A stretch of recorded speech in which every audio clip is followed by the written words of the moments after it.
there, Melinda. We'd like to welcome everybody out to the inaugural issue of the On Track Live, our new monthly webinar series. And we were lucky enough to attract Mike Nazy to be with us today for our inaugural guest speaker. The way these monthly things are going to work is we'll do a little news roundup of what's going on in transportation and energy and environment policy, that kind of stuff, and then have a special guest each week. And we're going to kind of reverse things this week because Mike's on a very tight time frame right now, and he's going to have to leave us at a quarter after the hour. So we're going to jump right to him. Before we get too far, though, just a little shameless self-promotion. Remember, we're going to be doing this webinar every third Wednesday at the same time, so please put that in your calendars.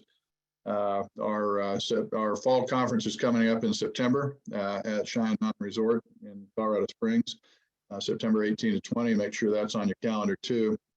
We're setting up for another webinar with the folks from RailLink, who have agreed to put together a customized webinar for us, our users.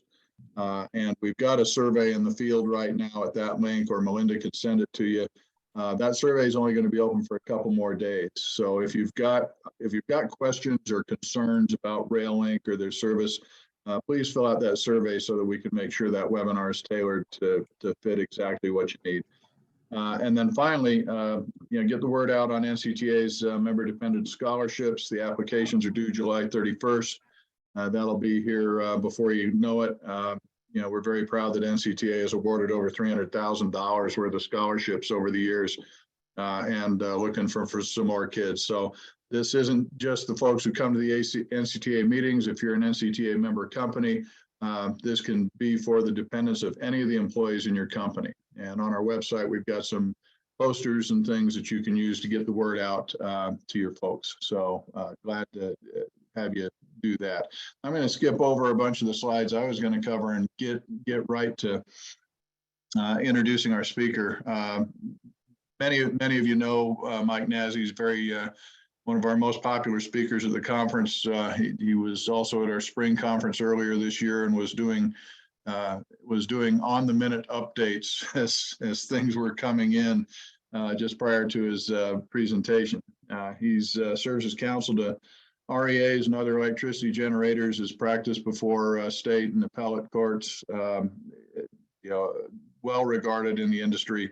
And that little clip you see on the right there is some testimony that he just gave earlier this month to a U.S. House subcommittee on some of the things that we'll talk about today. And just to kick it off, this was my favorite slide from Mike's last presentation at our spring meeting, which just shows the onslaught of regulations that the current administration is throwing at the coal fleet to try to get more coal plants to retire. So I just thought I'd throw that up there.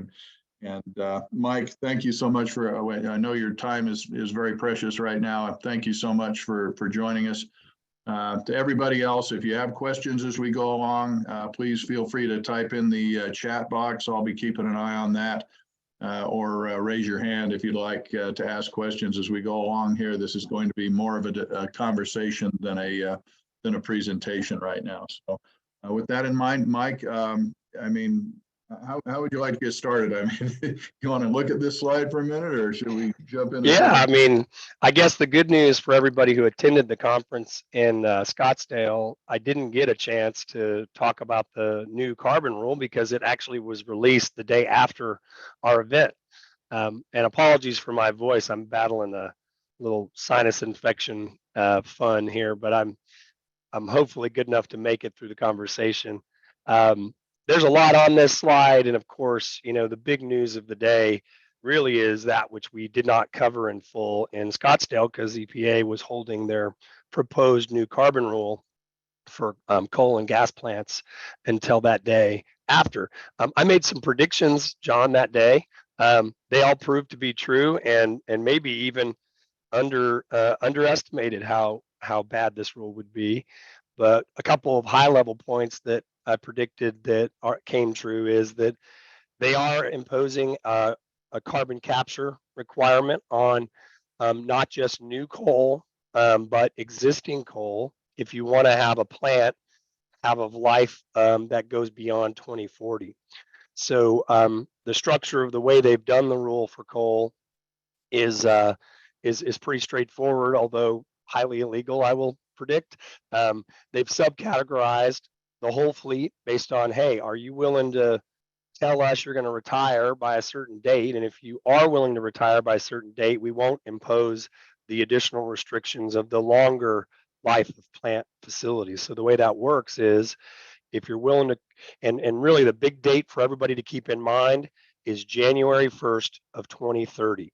That is the date by which you have to have either made an enforceable commitment to retire a coal plant or by a certain date, or install the technology that would be required for the life of plant that you'd like to have.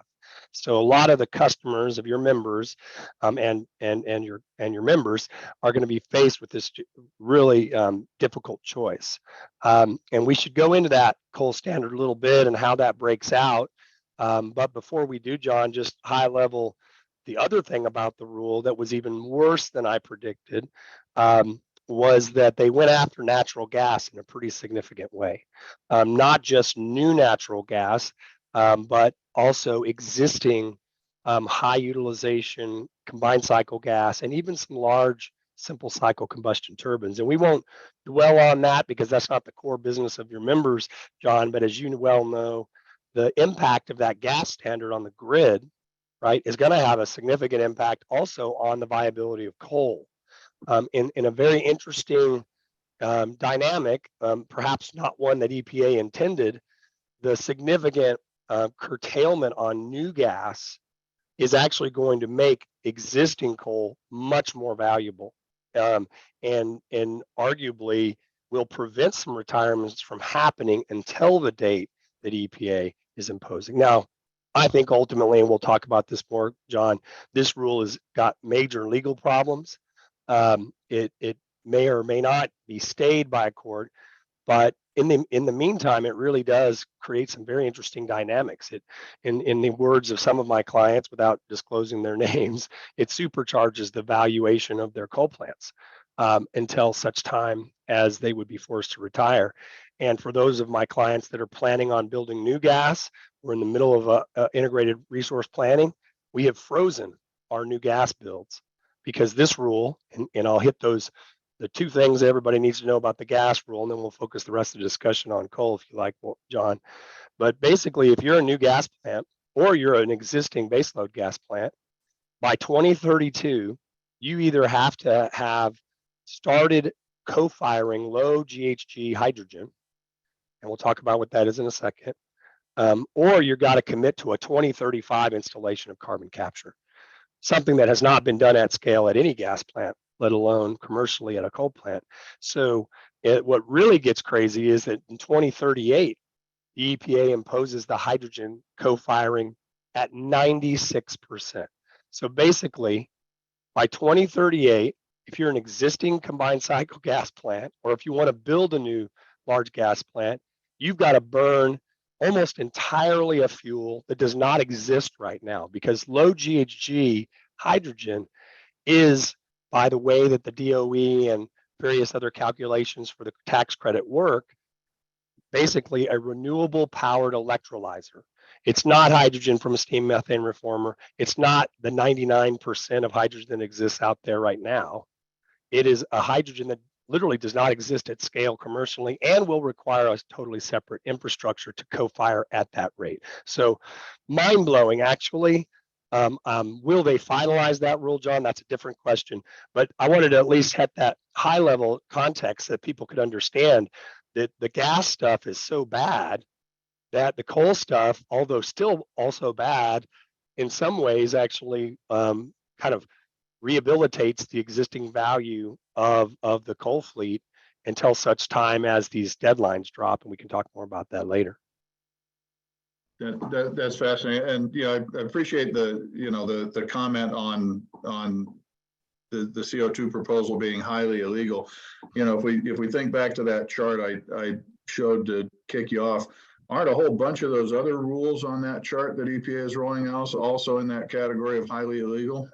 Yeah, it's really, I mean, it is death by 1,000 paper cuts, right? And sadly, when Administrator McCarthy a few years ago said even when we lost the MATS fight legally because it was an illegal rule, they won because the rule was not stayed and a lot of coal got retired. I think there's no hiding their current agenda. I mean, in some ways, they've been more straightforward about their agenda. This administration, we're going to take out coal by whatever means necessary. The problem they have is some of the courts are actually starting to do something about it. We're seeing actual injunctive relief being issued against EPA's rules, and I will predict that this rule will certainly be a high probability of being enjoined, although more difficult to stop a rule that has a compliance date in 2030, right? I think we're going to all be able to build the case that that actually is creating immediate strain on the grid because we're not going to be building new large gas as a result of this rule. Maybe it would be helpful, Mike, if you refreshed everybody's memory about the last two times that EPA has tried to do carbon regulations that were even less draconian than this one, and how those worked out for them. Right. Yeah. Really important. So let's start with the chronologically. Let's work backwards. Right. So in the Trump administration, the Clean Power Plan, which we'll talk about in a second, because that's going to be the really big comparison in terms of legal precedent. Right. The Clean Power Plan replacement was the ACE rule, the Affordable Clean Energy Rule, and that was a true inside the fence efficiency standard rule. Right. EPA did what 111D as in dog in the Clean Air Act contemplates, which is they said, hey, we think the best system of emission reduction is to get as much squeal out of the pig as you can using the fuel that you have and the boiler setup that you have. It wasn't a pain-free rule. It would have actually probably forced some retirements. Many, I was one of them, predicted that one path that EPA might take is to actually supersize that rule, right? Make it impose even more efficiency requirements that would have resulted in some costs that maybe would have retired a few coal plants. But they don't, the orthodoxy of the anti-coal movement doesn't like efficiency-based rules because if those efficiency improvements are made, then coal actually improves its posture in the market and gets dispatched more. So they didn't do that, and that's why we got the rule that we got. But back to the beginning, the Clean Power Plan, right? So same section of the Clean Air Act, 111D as in dog, that's the part of the Clean Air Act that says that EPA can identify a best system of emission reduction and impose that requirement on an existing source category here, power plants. That section of the act has been used very rarely, and that played into how the Supreme Court ultimately reviewed EPA's rule. EPA tried something very bold in that rule, and it tried to impose a BSER, best system of emission reduction, that involved an assumption about generation shifting. And what that term means is that they assume that the electric grid would have enough wind, solar, battery, maybe a little nuke, and natural gas to where the coal units could actually drive a net CO2 reduction at their facilities by down dispatching or even retiring. And then the facilities could contract for resources, or if they owned their own fleet of other resources, they could trade those in, right? That's, that concept of a kind of a cap and trade notion is been allowed in the Clean Air Act on the compliance side, but it's never been allowed as a method to actually derive the standard that is going to apply to the facility, right? In other words, you might get a standard that says, hey, we think you can reduce your emissions 90%. There's technology that does that. You could get the choice to say, well, I'm going to spend that money or else I'm going to trade to get to the same result. They tried to flip that. They tried to use that and frankly pull a fast one. And I think they assumed that the courts would, say, well, you can't argue that you can do it for compliance, but then that EPA can't use it for a standard setting mechanism. Well, the Supreme Court told them explicitly that it understood the difference between the two and that they could not do that because in fact, what that means is they are making assumptions about the way the grid's going to work. They're imposing a budget based on those assumptions that basically forces the state's hand. And by doing that, they are, lots of different legal terms were used, but the pragmatic term is they were micromanaging how somebody could actually comply. And lots of great choice quotes that we've all talked about before in the Supreme Court's decision in West Virginia v. EPA, pointing out that EPA doesn't get to do that. Probably would have decided that on the merits, even if they didn't decide it was a major questions case. And I'll talk about that in a second, because they violated the language of the statute, even if you actually gave them some deference. But what the court did, very importantly, from here on out for environmental law, is they said, well, listen, the consequences of that rule, Clean Power Plan, right, are so significant and so vast politically and economically that it requires the imposition of a higher level of scrutiny. It's called the major questions doctrine. And without getting into a law professor's summary, everybody, I think, pragmatically can understand this way of describing it. What the major questions doctrine says is, listen, if something that the executive branch here, EPA, does is so significant economically and politically that you can't assume that Congress would have just deferred that regulation or delegated that authority to them without being very clear, then we are going to require the statutory authority to be very clear. We're not going to let EPA read into the statute something that would be this vast political instrument. And so that's really important constitutional protection. Was, of course, overjoyed to see the court use that test, because a lot of what we see EPA doing probably trips major questions because their rules are so far reaching and the impacts are so significant. So we turn now to, okay, so Clean Power Plan gets first stayed, by the way. We stopped that rule in its tracks actually at the Supreme Court, and that's what we'll try to do again to this rule. But now we're going to be evaluating this new rule. And of course, the anti-coal teams, the EPA advocates, the people who cooked up this rule came out of the gates really, trying to bury the notion that somehow the West Virginia case would hurt their new rule by saying, hey, this is an inside the fence rule. We didn't use generation shifting. We just looked at what was commercially available, and we say it's X, and you might disagree, but we're going to get deference, and you're going to lose. The problem with their theory, and this was a big theme of the congressional testimony a couple of weeks ago, is they may have started inside the fence with their carbon capture, technology forcing, but that technology, and I have been involved in several projects and support the technology, but it's definitely not ready for prime time as a nationwide mandate. That technology requires outside the fence infrastructure, right? And so they like to use a lot of analogies, John, and we can talk about them later if you want, but their arguments are great PR, but are going to fall flat legally. And you never want to bet your law license on the success of a case, but I actually think it's almost certain that we'll win in defeating the rule. The real hard question is whether we can actually convince the Supreme Court. The DC Circuit may be a lost cause, but the Supreme Court to stay the rule, to actually stop the implementation of the rule so that it doesn't have the consequences on system planning and the grid in the short term. Does it have to go through that DC Circuit Court before you can get it to the Supreme Court, or is there a way to go straight to the Supreme Court? It is a great question. And the notion has historically been that we have to get a dispositive response from the DC Circuit. In the Clean Power Plan, there were stay motions filed, but they actually were not ruled upon. The Supreme Court motions were basically taken up, and the Supreme Court indicated that it was going to actually rule. So the DC Circuit never reached the merits. So you can actually bypass.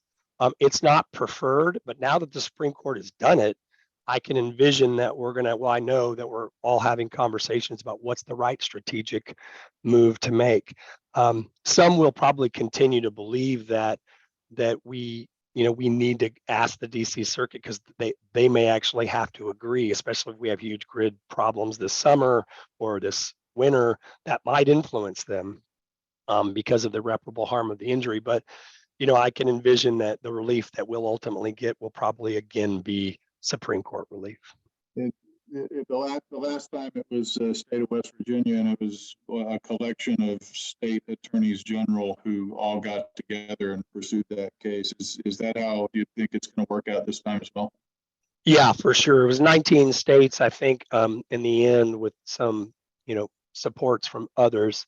The reality is that there are less investor-owned utilities willing to take up fights with EPA, frankly, because they fear, political consequences, but also some of them are actually looking to retire, right? And get a rate of return on replacement generation. Here, John, this is a really important point. They have messed with everyone. Okay. Everybody who's trying to keep their system reliable by imposing these natural gas provisions. And that's why I actually think it's at least 50-50 that EPA does not finalize the natural gas provisions the way they're proposed, because they're going to get a avalanche of comments about how, hey, CCS is impossible, is not, commercially possible to employ across the entire coal fleet. Everybody will make that argument. But if you want to also impose it on all baseload gas, or you actually have to, burn this pixie dust that doesn't exist yet, 96% low GHG hydrogen, that's going to invoke so much opposition that we will probably see, ironically, if they don't change the final rule, John, even a more robust opposition group than we did with the Clean Power Plan. Interesting. Question from our audience: have any industry legal briefs been filed yet on the new proposed rule? And if not, when are they due? Great question. Certainly a lot of folks would like to see us in court as soon as possible. So the closest thing to a legal brief, ironically, coincidentally, is probably that which we filed in Congress a couple of weeks ago. I was requested by the committee to kind of front load what our arguments would be. So not just because of pride of authorship, I actually think it's a pretty decent rendition of what those briefs will look like. But the reality is that we have a comment period from now until August 8th. That comment period is going to have to pass, and then we're going to have EPA's response to that. The short answer is we're not likely to see merits briefing in courthouses on this case until EPA finalizes the rule in Q1, Q2 of next year. So that's, we'll see a lot of legal arguments articulated in the comments, John, and that will certainly be something the commenter will get a preview of the litigation. But one really important question people ask is, hey, why can't we just go to the court now? I mean, it's obvious that the thing's going to blow up system planning. Aren't we going to have irreparable harm this summer because of this, or maybe in the fall? One could argue that. A couple of years ago, a similar argument was made about the way the Clean Power Plan was being proposed, and the Murray Energy took up a kind of what you might call a preemptive strike appeal. The way the Clean Air Act judicial review provisions work, however, they really do require final and appealable action, right? So we do have to actually get to the point where EPA has said, okay, we're finished with our revisions, and now we're going to implement the rule. We can't really get a court to take up the merits or even injunctive relief until that time. So it's not going to happen until early next year. Great. And I'll just mention too, for the commenter who asked the question, I've got a link to Mike's testimony in the slide deck. If you'd like a copy of that, just shoot me an email, Wardo, WARDO, wardo@wardo.com, and I can get you a copy of the slide deck here. It's got a link to Mike's testimony from the House subcommittee a couple of weeks ago that lays all of that stuff out. You mentioned that EPA would be looking to get this thing wrapped up by Q1, Q2 of next year, in some final appealable format. EPA has a pretty powerful incentive, not just talking about this new carbon regulation, but that whole suite of regulations that were on that slide. Doesn't EPA have a pretty powerful incentive to get all of that stuff out by Q1, Q2 of next year because of the Congressional Review Act? And maybe you could give our audience a little background on that. Yeah. I mean, the Congressional Review Act is actually something that, has been out there for a while, but really didn't become a weapon until very recently as the EPA drifted further and further away from its mission. And it allows Congress to effectively revoke a regulatory action, right? But only within a certain window. So if they finalize a rule outside of that window, and that's what John's referring to, is if if you can get enough rules finalized before, if the White House were to change and there wouldn't be a veto, and the Republicans, for example, would control Congress, they'll only be able to reach back and take out so many EPA rules. So they are motivated to do that. At the same time, John, I think they're getting woken up to the fact that they've got some pretty illegal rules, right? I mean, the Fifth Circuit and the Eighth Circuit have just popped them on the transport rules, SIP denials, and they're staring injunctive relief on that entire ozone transport rule rule. And so it's just, it's just anybody's guess, John, about whether they'll be in a hurry or whether they're going to play a more pragmatic game of, what, we're just going to let the uncertainty of these rules take out as many coal plants as we can.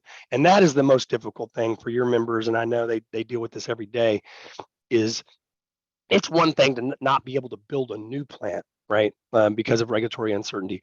But when you have capital investments on an existing site, and and every signal from the administration is that by one of four rules, you could get taken out, you have to closely evaluate whether to do those capital improvements. And coal plants are no different than any other major baseload plant, have significant capital investments that have to be made periodically. So I see that firsthand in the boardrooms of people who own plants. It's happening even on gas plants, John.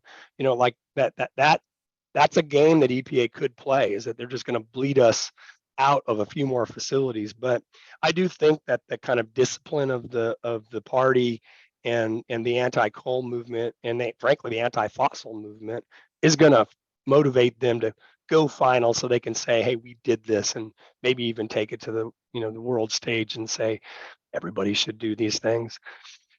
So I mean, you just kind of validated one of the things I've been saying a lot lately, and maybe it's just because I'm getting really cynical in my old age. But from a historical perspective, if we think way back to the first Mercury MATS rule, that first Mercury MATS rule came out, it was very expensive. There were a bunch of older coal plants that shut down because they didn't want to comply. There were a bunch of other newer coal plants that spent hundreds of millions of dollars to get their compliance stuff in place. And lo and behold, 6, 7, 8 years later, the courts overturned the rule. But by that time, the damage was done. And the then EPA administrator at that time famously said, I think you mentioned it earlier today, we won by losing.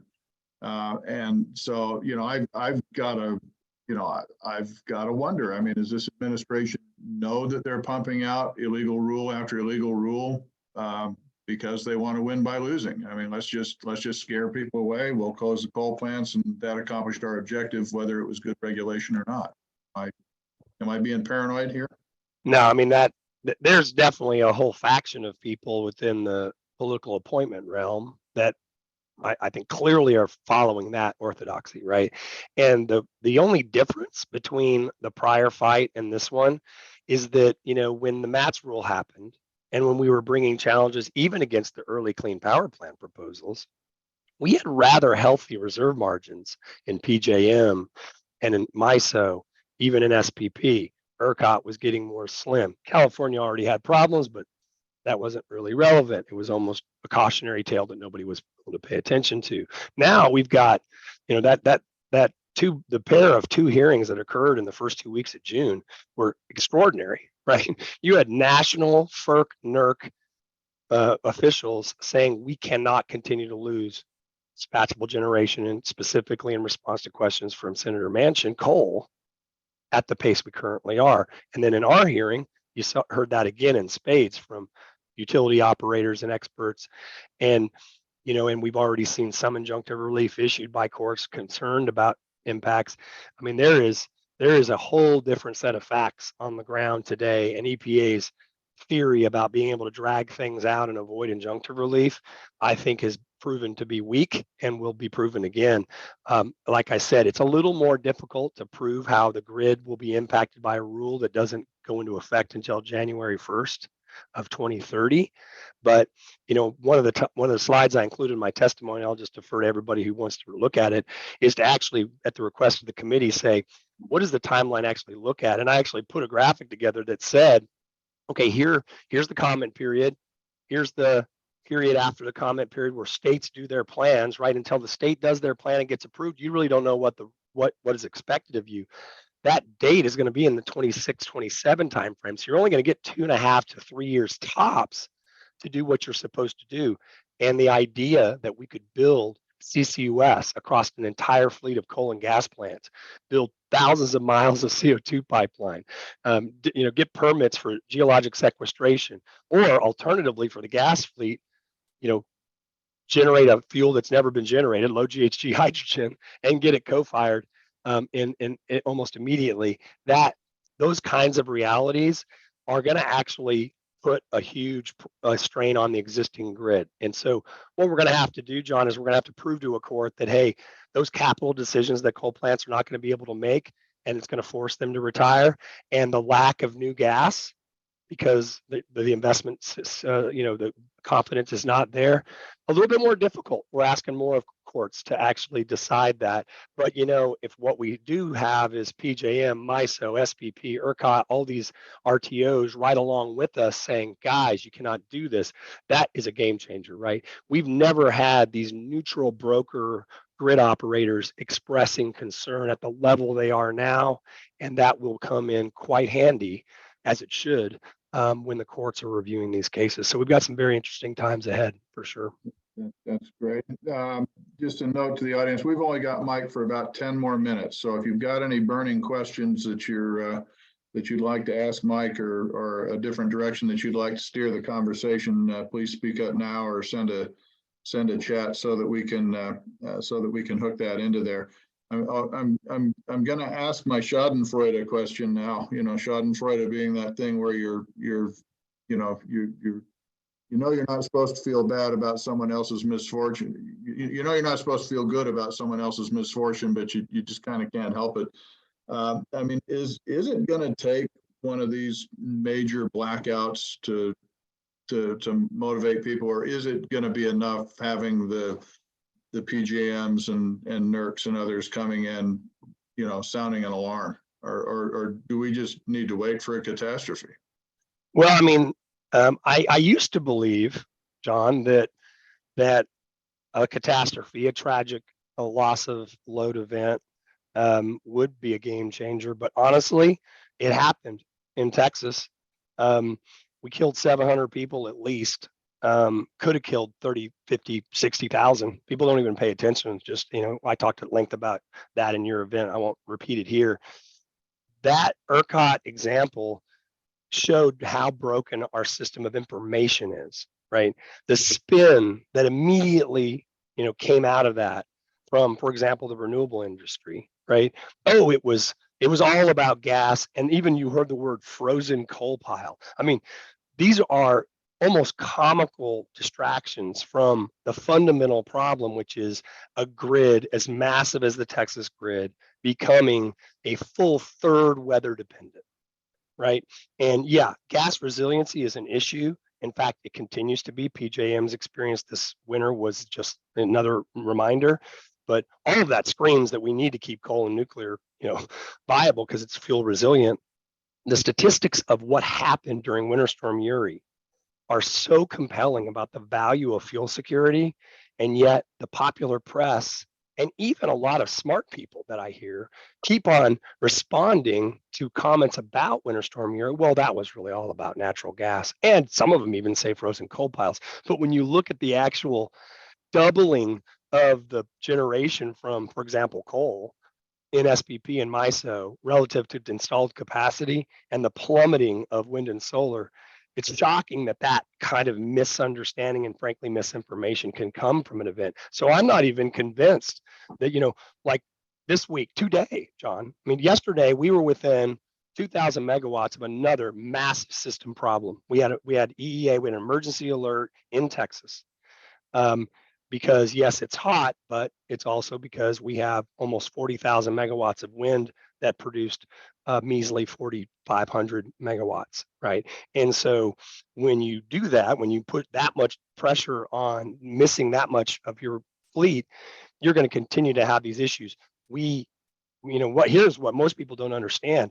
The problems you'll see in ERCOT, I used to predict that it was going to be summer, but I'm convinced that the problem, when you look at the statistics, the problems are really going to be in the winter, because solar has been built out so significantly to make up for wind's deficiencies that we're having these squeaky close times between 4 and 8 p.m.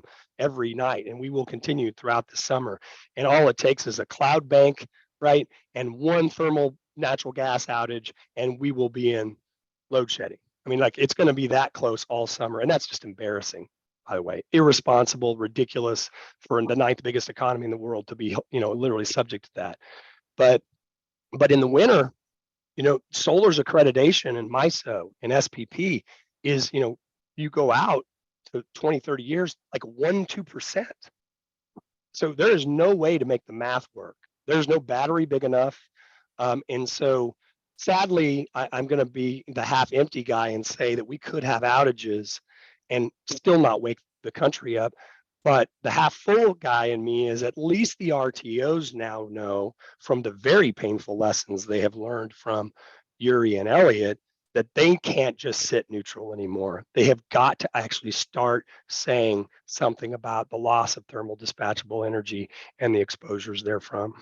Yeah, and I guess that leaves me one last question for you, because I know you got a hard stop and need to go. But I mean, that's the political side, right? How did, at the hearing you testified at on June 6th, what was the read of the room? I mean, are both sides of the aisle getting it, or has this just become polarized like everything else? Well, I mean, I'd be delusional to think that both sides of the room were evidencing that they got it. I'm going to be a little bit, self-delusional and believe that there is no rebuttal to some of the things that we said, right? There's no way to make the math work on the grid, right? There's no way to say that thousands of miles of pipeline can get built in 3 years. These are all delusions, right? Now, what we saw instead was this extraordinary misdirection campaign, sadly, from some very smart and I think well-meaning people to say, asthma rates are high, and if our grid needs to be a little less reliable to save lives, then so be it. I mean, that is scary, right? Like the kinds of things that I heard. I mean, I represent a lot of co-ops, as you know, from across the country. The co-ops I represent in South Texas, they are dominated by member owners that are in some of the poorest counties in the country. Dominant Hispanic population. They are environmental justice. And this one-sided view that somehow some urban neighborhood is getting hurt disparately from a rural power plant that is 0.0000001% of the global CO2 concentrations, and yet you're going to jack up the rates 200 to 300% on South Texas rural Hispanics. We've got a battle brewing, and I'm telling you, the South Texas Democrats that have to answer to those constituents are already waking up. And my hope is that we actually start seeing populations push back on this orthodoxy. I think there's plenty of well-meaning Democrats that are trying to get their head around these things, but so many of them are just going to these talking points. They're just not even close to being grounded in fact. And in fact, environmental justice is being done a disservice because it's being used as a talking point when nobody's really getting after, wait a second, the cost of energy is the most disparate and regressive thing on rural and minority populations, and yet we're going to just throw all of that consideration away because we think we're doing a really good job by taking out all our coal plants and gas plants. I finished my testimony, and I'll finish here today with your comments on this question too. It's probably already well known by your members that you could zero out the entire fossil fuel fleet, coal and gas, right? And your global consequences, I mean, the math is just right there. That's 0.2% of the reduction in global CO2 concentrations by 2050. And that sounds like a political argument, but it's actually a legal argument, because I left it at the foot of the committee. I'm like, the Clean Air Act requires EPA to do a materiality analysis. And they're just throwing their hands around and saying, well, of course, this is a significant source category because it's one of the top contributors from America. Well, but if America itself is not significantly contributing on a move forward basis as the rest of the world electrifies, the Clean Air Act doesn't allow them to do that. And so that I'm actually trying to get that what is perceived as a political point or a geopolitical point, and it is, by the way, a very powerful one. I mean, we should be focusing on the geopolitical idiocy of what we're doing, right? But we should also go back to the act that authorizes EPA to begin with and say, you can't ignore that part. And I think that will be a healthy conversation as we move forward, because every year our grid gets less resilient and every year our geopolitical position gets weaker. Is another year that we should be evaluating, is 0.2% a material enough impact on the globe for us to allow this blank check that EPA seems to be writing itself with all the consequences. And of course, we also have to do a better job of getting people to understand that asthma rates and all these other phantom health effects arguments that get made have no statistical bearing on a rule that regulates carbon dioxide from fossil fuel plants. Yep, exactly. So, well, Mike, I know you need to run to another appointment. Hope we haven't worn out your voice too much for that one. But really do appreciate you chiming in and joining us today. You've got insights that we all love to hear from. Hopefully we'll have you back again in a few more months. So. Yeah, I appreciate it, John. You guys do a great job keeping the dialogue timely. So glad to help out. Ironically and coincidentally, my next appointment is with a commissioner who just decided a case in Texas on the grounds that a premature retirement of a coal plant can't be done while, without consulting with the actual RTO that is saying we can't lose any more coal plants. So it's quite a timely conversation. We're going to be talking about broader things and not that case, but there's a lot of commissioner and RTO awareness that has happened. And that's a very good thing, frankly, for our country, because it doesn't look like the people at the federal level are going to do anything about it. It's going to take regional and state action to do it. So thanks for all you do, John. Take care. Thank you, Mike. Thank you for being here. Absolutely. Thanks. Of course. We'll take just a minute for those of you who'd like to stick around. We do have just a couple other slides that I was going to share earlier. I won't be offended if you got places to go or people to see, but I'll just give you a little bit of a newsy update before we wrap up the hour here. Already gave you the program notes. Particularly interested if anybody's got input for RailLink, get in touch with us. Take this survey so that we can tailor that RailLink webinar to the concerns that you have. And again, if you want a copy of this slide deck that's got all these links in here, just shoot me an email, wardo@wardo.com, or if you've got Melinda on speed dial, I'll get her a copy too, so you can get that from us. Wanted to give a quick update on some stuff that's been going on in transportation policy world. Had a fun little dust up. That's your vocabulary word for the week there, brouhaha. Go look it up. It's a great word. But we had a meeting of the Surface Transportation Board's Rail Energy Transportation Advisory Committee. That's a mouthful. That's why everybody calls it RETAC. That meeting occurred back in April, I believe. And right after the meeting, one of the things that was different about this RETAC, just a little history here. You go back last fall of 2022, the RETAC got together, and some of the railroads accused the coal producers of not having coal ready. As the discussion turned towards service issues, the railroad said, well, we've got trains now and we've sent them to the mines and they don't have any coal. Well, that understandably got some people upset, and there were 3 vacant positions on the RETAC for coal producers. So there was some efforts. NCTA was involved, NMA was involved. Some senators wrote letters to the STB, and STB stepped up and appointed, filled those 3 coal seats, and they're all CEOs. And the CEOs of Peabody, Entech, and Arch that were all appointed to the board. And they weren't particularly shy either. The shippers also all got together and put together a written statement to make sure that the conversation would be focused and well directed to the shippers' concerns. And in the wake of that, the STB got a letter from a lawyer at the Association of American Railroads accusing RETAC of getting off course and wandering into other discussion areas where they shouldn't be. No specifics were offered. I've provided links to the letters if you are entertained by this sort of thing, like some of us are. But it was a real head scratcher. There were no specifics as to exactly what it was they were objecting to. The second letter that you see there was STB's chairman, Marty Oberman, writing back to them saying, no, that conversation was just fine. That's, these are the kind of things that we're supposed to be looking at and do that. So, we got kind of a rap battle going on here between AAR and STB, and, kind of a little bit much ado about nothing, but it reflects the tensions that are still going on over at STB.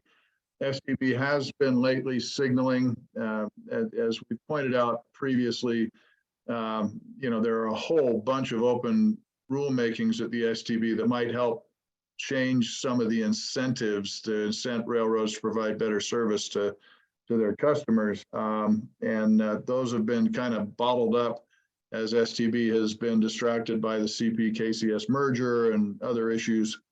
But STB has now started signaling that they may start moving on some of those. And probably the first one up, it looks like they've signaled that they're going to come out with a decision on reciprocal switching later this summer.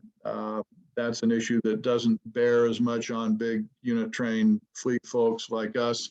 It's one that the chemical folks have been pushing very hard, but at this point, any kind of action coming out from STB is going to be helpful. So stay tuned for maybe some STB activity this summer and a very entertaining RETAC meeting when we get back together again next October. The only other thing I was going to cover, and we did a lot of this with Mike on the line, but I think it's important to remember that this full court press that we're seeing from the Environmental Protection Agency now is there's nothing coincidental about it. I mean, it is a well-organized and campaign. And I go back to January of 2021 when the last carbon regulation was about to be struck down by the Supreme Court, and everybody knew it was going to get struck down by the Supreme Court. EPA held this press conference where the EPA administrator said this: we don't have to overly rely on any one rule. It's looking at the full suite of authorities to maximize our ability to protect communities and public health. I'm guilty. I read that at the time of, okay, well, this is their excuse for saying we put out a bad carbon rule that didn't stand up to the courts. But it wasn't an excuse, as it turns out. It was their roadmap. And Mike mentioned earlier in the conversation today that in many respects, this EPA is being more open and more transparent. I mean, instead of stabbing us in the back, they're stabbing us in the front. I mean, they said they were coming. They did. That full suite of authorities applying to coal. I mean, it's toughening the coal, the coal ash rules, toughening the effluent limitation guidelines, toughening the mercury rules, toughening the regional haze rules, this third attempt at power plant carbon regulations that Mike was talking about most of the time. All of those things are coming out, and frankly, all of them are very questionable as to whether EPA has overstepped its legal authority. In addition to just throwing all the rules out they can, they're also changing how those get evaluated. I mean, Mike alluded to it, but whenever you do one of these big regulations, You need to do a regulatory impact analysis that, you know, weighs the costs of the regulations against the potential benefits, all those theoretical asthma, you know, case reductions. And the EPA has started doing those differently now. In the first place, they're not accounting for cumulative economic impacts. They're evaluating each of these rules on its own, not taking into account the fact that the impacts will be bigger if the combination of these rules forces more plants out of business. But in addition to that, they've also changed the math on how they calculate the benefits moving forward in the future, and are allowing that impact analysis to take into a case much longer, very long timeframes for accumulating whatever benefits that they see they come. So I expressed my cynical opinion at the bottom there during the conversation with Mike, but you know, I think this administration probably knows that most of these things are legal, but they're looking to win by losing. And if you kind of look at the personalities that are at the White House running things, you'll get it. I mean, John Podesta is the senior energy advisor now. Gina McCarthy, the former EPA administrator, who is famous for saying we won by losing on the first match rule that got overturned, is in his office. They're the ones that are pushing this energy transition agenda. A guy you've never heard of on the right there, Richard Reves, has been around a long time in ENGO circles. He's an academic out of Massachusetts, but he's been installed as the head of an agency you probably never heard of either, which is the Office of Information and Regulatory Affairs, OIRA. So OIRA is a very important office that lives within the Office of Management and Budget that reports to the president. And any regulation, not just EPA regulations, any regulation anywhere in the government has to go through OIRA for a final review before it's published, because that's the administration's way of making sure, you know, this agency isn't stepping on that agency's toes, and are the rules in sync with the administration's objectives. It's Richard Reves, the guy on the right there, who is the one who changed the math on being able to take a longer term view on benefits and that kind of stuff. That's his work. And OIRA used to be the last place you could go to make an appeal to stop a bad regulation. It's completely flipped now. This carbon rule that Mike spent most of the time talking about, everybody was trying to set up their meetings with OIRA to talk about it, and OIRA just canceled the meetings. National Mining Association, for instance, had a meeting to go in and talk to OIRA about this climate rule before it came out. OIRA canceled the meeting and then just published the rule. It came out later. You know, this story on the right here, where OIRA used to be the place where you could, you know, go as a course of last resort to inject some reason, maybe back off a bad rule. In the case of this carbon rule, what EPA brought to OIRA got sent back to the agency to make it even worse. You know, so it's very clear that you know, the administration is, you know, taking this approach. We're going to put as much pressure on all these things we can. We're going to try to get as many of these power plants to shut down in advance of these things being overturned by the court, because then we've accomplished our objective. It's very cynical, but I believe it's really going on. And the most heartening part of what Mike just had to say was, you know, the fact that they're overreaching the current carbon rule by pulling in all the gas plants as well. Finally creates some more value for the coal fleet. So maybe EPA has finally overstepped, but it's a coordinated campaign, and they know what they're doing. So you know, there's Mike's slide again. His testimony, those of you who want to go deep on this issue, I can send you that link. You can download it. You can see that's the summary there. It's written like a legal brief, and that covers the issues that are going after that carbon rule. So Those are all the slides I had queued up here. I'll just, we just got a couple of minutes left to the end of the hour. Anybody have any questions, comments, observations, Irish jokes, anything else they'd like to share before we break up? All right, not seeing any. Well, thank you all for being here. We'll do it again next month, same bat time, same bat channel. Watch your inbox and the On Track newsletter for the announcement of our next special guest. Melinda, anything you need to chat about or advertise?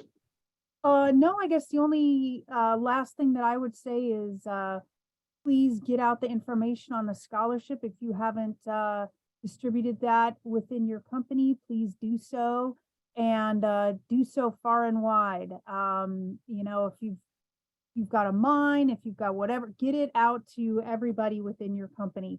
And just as a reminder, they do not have to participate in NCTA. They can have never come to an NCTA meeting or even know who the heck we are, but as part of your company, their kids can be involved in the scholarship process. So just get that going for us. We'd really appreciate it. We hope to get lots of applications this year. All right. Well, thank you, Melinda. And thanks everybody for being here. I hope you have a great Independence Day holiday coming up, and we'll see you in another month. Yep. Take care. Thanks, guys. Thanks, everybody.